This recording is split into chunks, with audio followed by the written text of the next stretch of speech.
Hello future bankers, welcome to my channel the banking society. तो कैसे हो आप सभी? आई होप आप सबकी प्रिपरेशन बहुत अच्छी चल रही होगी।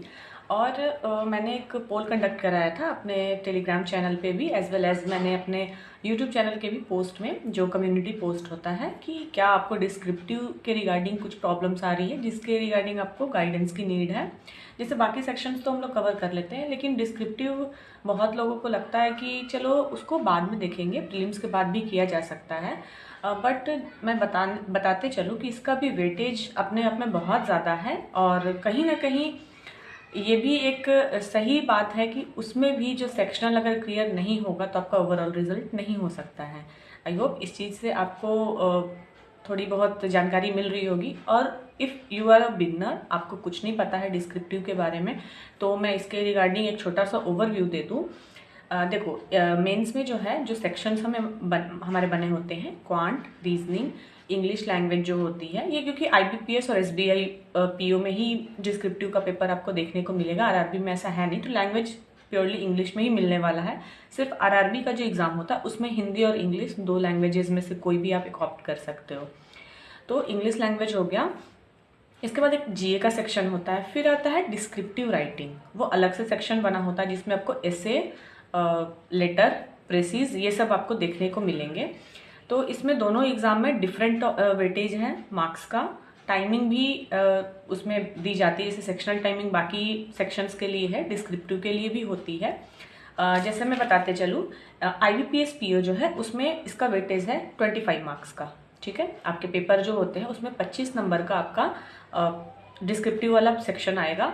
वहीं एसबीआई पीओ में जो है ये 50 मार्क्स का हो जाता है। दोनों में टाइमिंग सेम है, 30 मिनट्स दोनों के लिए मिलते हैं, बस मार्क्स का वेटेज ज़्यादा कम है दोनों में।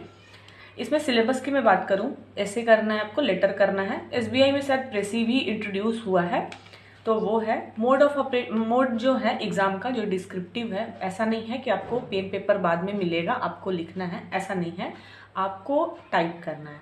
देखो, एक टाइपिंग टेस्ट होता है, ये नहीं है। टाइपिंग टेस्ट में जो एसएससी वाले कैंडिडेट्स होते हैं उनके लिए क्या होता है, उनके लिए स्क्रीन पे पैराग्राफ आता है और उसको देख के टाइप करना होता है विद इन टाइम फ्रेम। ठीक है, लेकिन हमारे पास एक ब्लैंक पेज होगा, उसमें खुद से हमें टाइप करना होता है चीज़ें जो भी है फॉर्मेट पे। तो ऐसा कुछ सीन है। इसके बाद एक क्वेश्चन आता है, वर्ड्स जो होते हैं, कितने वर्ड लिमिट की मैं बात कर रही हूँ, कितने वर्ड्स में हमें आंसर करना है। तो जनरली ऐसे का जो है 250 से 300 जो वर्ड्स होते हैं, 250 से 300 शब्द में आपको आंसर करना है। और लेटर जो होता है 150 टू 200 वर्ड्स। ये एक मतलब आइडियल बोल सकते हैं नंबर ऑफ वर्ड्स है वहाँ पे, लेकिन आपको केयरफुली इंस्ट्रक्शन में पढ़ना है कि हमें कितने वर्ड्स में इसको आंसर करना है। जनरली यही होता है, बट ऐसा नहीं है मैं दिमाग में बैठा के जा रहा हूँ या दिमाग में बैठा के जा रही हूँ कि इतने वर्ड्स में ही आंसर करना है, ऐसा नहीं है। आप एक बार इंस्ट्रक्शन देख लेना, कभी कभी चेंज हो जाते हैं। अब बात रही, आई होप इसके रिगार्डिंग जो स्टार्टिंग में हमें दिक्कत आती है, डिस्क्रिप्टिव क्या है, डिस्क्रिप्टिव सेक्शन इंग्लिश का ही एक बोल सकते हैं, क्योंकि इंग्लिश में ही आपको टाइप करना है। और कितना मार्क्स ये कैरी करता है हमारे एग्जाम में, टाइम कितना होता है, कितने वर्ड्स में आंसर करना है, किस तरीके से हमें टाइप करना है, इसका आपको एक बेसिक आइडिया लग गया होगा। अब मैं बात करती हूँ कि इवैल्यूएशन उसका होता है, उसकी क्राइटेरिया क्या होती है। कहने का मतलब, बाकी चीज़ें तो ऑब्जेक्टिव होती है, ठीक है, मेंस में भी, प्रीलिम्स में जैसे होता है मेंस में भी, लेकिन ये तो आप टाइप कर रहे हो ना, ये तो ऑब्जेक्टिव वाला चीज़ है नहीं। तो इसको कैसे इवैल्यूएट करते हैं, तो सबसे इम्पॉर्टेंट चीज़ ये है, आप जान लो ये मैनुअली नहीं होता है, मैनुअली पॉसिबल भी नहीं है। इतने कैंडिडेट्स का मैनुअली आप ऐसे लेटर चेक नहीं कर सकते हो। तो इसका जो है इवैल्यूएशन जो होता है वो एआई बेस्ड होगा, या उनका कुछ अपना स्क्रीनिंग का कुछ भी चीज़ होगा, उस तरीके से चेक कर सकते हैं वो। तो इसमें जो क्राइटेरिया है, स्ट्रक्चर बहुत इंपॉर्टेंट है। मैं 3 बहुत ज़्यादा इंपॉर्टेंट चीज़ें मेंशन करने वाली, इसके अलावा भी छोटी छोटी चीज़ें हैं, लेकिन प्रायोरिटी आपको इन्हीं 3 चीज़ों को देनी है। पहला है स्ट्रक्चर, या फिर जो फॉर्मेट है, ऐसा नहीं कि रैंडम हम कुछ भी लिख दे रहे हैं, नहीं होना चाहिए। फॉर्मेट यानी कि पहले एक हेडिंग प्रॉपर होना चाहिए। हेडिंग आपको तो मान लो कि मिल गया, तो एक होती है बॉडी होता है, मेन पार्ट होता है, फिर लास्ट में जो आप कंक्लूजन देते हो, तो इस तरीके से फॉर्मेट में एसेज होना चाहिए। बाकी लेटर जो होता है उसमें भी फॉर्मेट होता है। लेटर में देखो 2 टाइप्स होते हैं, फॉर्मल लेटर, इनफॉर्मल लेटर। ठीक है, तो फॉर्मल लेटर जो हो गया आप एप्लीकेशन टाइप का जैसे लिखते हो, किसी को आप बैंक मैनेजर को लिख रहे हो लेटर, या वो सब जो चीज़ें हैं आपको फॉर्मल में, तो उसमें स्ट्रक्चर होता है कि पहले क्या लिखना है, सब्जेक्ट उसमें होगा, फिर एक रिस्पेक्टेड वो टर्म होता है, रिस्पेक्टेड सर या मैम ऐसे करके, फिर योर जो भी है उसमें आप, वो तो दूसरी चीज़ है, मैं इसके लिए पार्ट 2 लेकर आऊँगी if you need that. But कहने का मतलब मेरा यही है कि फॉर्मेट हमें फॉलो करना है, जो स्ट्रक्चर है लेटर का एज वेल एज एसे का, ठीक है। सेकंड चीज़ है ग्रामर।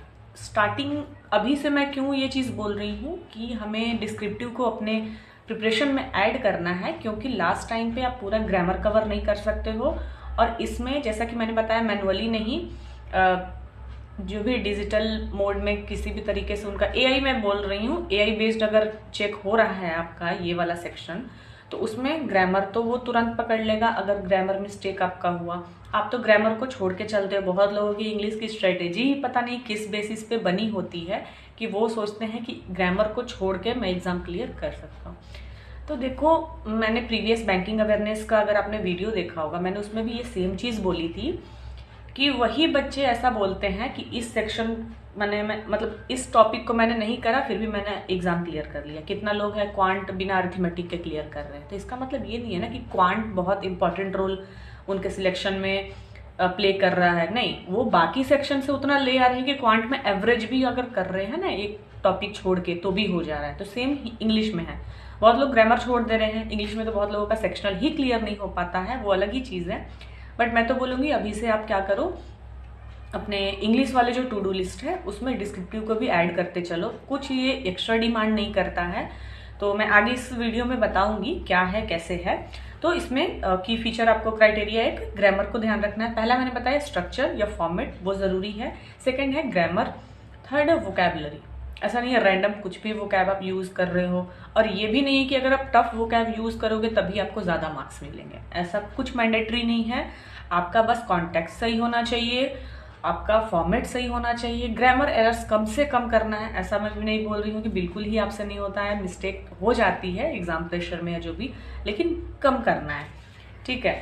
और मोस्ट इंपॉर्टेंट चीज़ है क्लैरिटी ऑफ थॉट। किस चीज़ के लिए, मतलब लॉजिकल होना चाहिए आपका। ऐसा नहीं है कि एआई चेक कर रहा है वो तो सब सही मार देगा। मैं इसलिए बोल रही हूँ कि कुछ मॉक है, मैं नाम नहीं लेना चाहती हूँ, मॉक में डिस्क्रिप्टिव का वो सेक्शन एक बना हुआ है। जैसे बाकी मॉक टेस्ट में सेक्शनल वगैरह आते हैं टेस्ट, डिस्क्रिप्टिव का भी बहुत मॉक्स में आपको अवेलेबल होगा।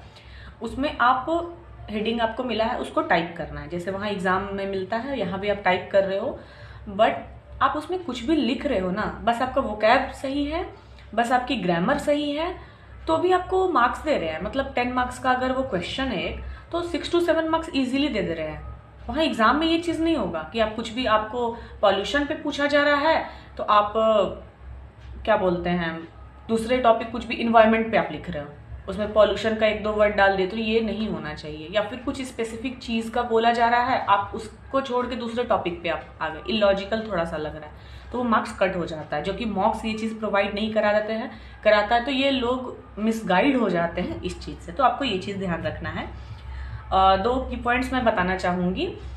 उससे पहले मैं बता दूं, डिस्क्रिप्टिव में मेरे IBPS PO में फर्स्ट जो मैंने अटेम्प्ट दिया था उसमें मेरे 19 मार्क्स बने थे आउट ऑफ 25, और सेकंड जो मैंने अटेम्प्ट दिया था उसमें मेरे 21 मार्क्स बने थे। स्कोर कार्ड मैं ढूंढ रही थी, मेरे को मिला नहीं क्योंकि वो मैंने बहुत पहले दे रखा था। ये भी चीज़ नोट डाउन कर लेना आप कि अगर मेंस में किसी का भी अनफॉर्चुनेटली कोई सेक्शनल क्लियर नहीं हो रहा है, क्वांट, रीजनिंग, इंग्लिश, GA, तो डिस्क्रिप्टिव का मार्क्स वहाँ पे आपको शायद वो पेपर चेक नहीं होता है या जो भी, क्योंकि इधर ही जब हो गया तो शायद उधर नहीं चेक करते होंगे वो लोग, वो उनकी जो भी स्ट्रेटेजी है पेपर को लेके, तो ये चीज़ होता है। तो आपको अच्छे से उस पर वर्क करना है। तो उसमें मैं 2 अपने प्रिपरेशन के टाइम में जो मेरे को लगा या एग्ज़ाम से मेरे को एक्सपीरियंस मिला उस बेसिस पे मैं बताना चाहती हूँ। गवर्नमेंट को या फिर कोई प्रोमिनेंट पर्सनालिटी है या रूल्स है, कुछ भी रूल्स रेगुलेशन बने हुए, उनको क्रिटिसाइज़ नहीं करना है। ये नहीं कि मेरे को नफ़रत है इस पार्टी से, मुझे बिल्कुल पसंद नहीं है, तो मतलब बस उसमें भरे जा रहे हैं, अपने भड़ास निकाले जा रहे हैं, ये नहीं होना चाहिए। किसी को आपको क्रिटिसाइज़ नहीं करना है, किसी को आपको मतलब डिफेम नहीं करना है। कोई भी पर्सनालिटी, अच्छी चीज़ दोनों, बुरी चीज़ दोनों है, आप पॉजिटिव नेगेटिव दोनों लिखो। लास्ट में कंक्लूड ऐसे करो कि वो न्यूट्रल लगे, किसी के ना सपोर्ट में हो ना आप अगेंस्ट में हो। ये अगर आप फॉलो करोगे तो आपका बहुत अच्छा हो जाएगा प्रिपरेशन। आई होप ये चीज़ आप समझ रहे होगे। तो सेक्शनल वाले मैंने बात बता दी। अब इसके regarding faculty Nimisha Bansal ma'am को मैंने फॉलो किया था, बाकी तो आपके अंडरस्टैंडिंग पे है क्योंकि कोई भी टीचर आपके एग्ज़ाम क्लियर करवाने नहीं आ रहे हैं। Sorry for the noise, I know पीछे से थोड़ा बैकग्राउंड में, बट उस चीज़ को आप मैनेज कर लेना। और बुक ज़रूरी नहीं है, PDF मल्टीपल आपको मिल जाएंगे, बुक में इन्वेस्ट करने की ज़रूरत नहीं है आपको। तीसरी चीज़ है मतलब प्रैक्टिस कैसे करनी है, इसके रिगार्डिंग कौन कौन से रूल्स है जो हमको वहाँ पे नहीं मिले हैं, मतलब मिलेंगे या नहीं हमको करना है, जो हम घर पे इजीली यूज़ कर पा रहे हैं। और फीचर्स कुछ कुछ है जो वहाँ पे आपको डिफरेंट मिलेंगे आपके घर के प्रैक्टिस से। इसके अलावा कुछ टॉपिक्स है इंपॉर्टेंट जिससे क्वेश्चन आना ही आना है। तो इस सब जो भी चीज़ है उसको मैं सेकंड वीडियो में पार्ट 2 इसका जो आएगा उसमें डालने वाली हूँ, क्योंकि वीडियो बहुत लंबा खींच जाएगा। और अब डिस्टर्बेंस स्टार्ट हो गई है, पता नहीं जो भी चल रहा है, तो मैं इस वीडियो को यहीं एंड कर रही हूँ। मिलते हैं नेक्स्ट वीडियो में बहुत ही जल्द। आई होप आप सबको मेरी वीडियोस पसंद आ रही हो। प्लीज़ मेरी वीडियो को लाइक करना, सब्सक्राइब कर देना चैनल को अगर आपने अभी तक नहीं किया है। And all the best everyone, see you soon.